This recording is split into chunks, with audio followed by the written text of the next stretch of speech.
At 6:30, we got Cincinnati, who started off the season with a win. Traveling to Pitt, who also started the season off with a win, both against FCS opponents, so we have no clue whether they're good football teams or not.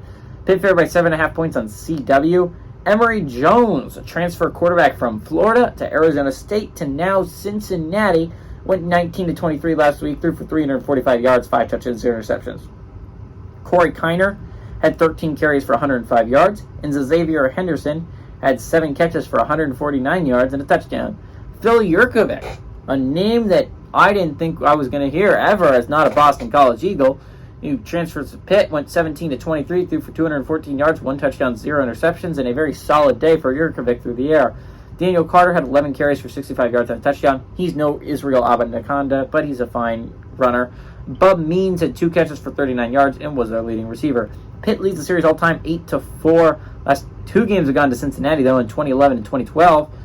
And they have won 4 out of the last 5 times these teams have played. Cincinnati has been the one coming out on top. And this is the first time you're going to be playing Cincinnati, if you're a Pitt fan, as a Power 5 football team. You've never done that before. Phil Yurkovich's a really good quarterback, and it's hard not to lean with him, especially Pitt's going to be at home. I mean, that's crazy to go with Cincinnati here. Sure, they were a great football team under Luke Fickell, but Luke Fickell's gone. And not only is Luke Fickell gone, but Desmond Ridder, which made them so good for so long, is also gone. Cincinnati is not a team I expect to be competing for the Big 12 anytime soon, and honestly, probably the 3rd best team to move to the Big 12 this year. Sorry, Cincinnati fans, it just kind of is true.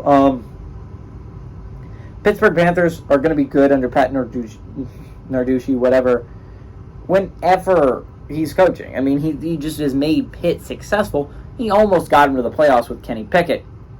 They didn't lose to Western Michigan, which is just kind of crazy to look back on. I understand maybe it's just me, but I love looking back at games and just like, how did they win that? Like, how did Western Michigan beat Pitt? And the fact that kept them out of the playoffs is even crazier.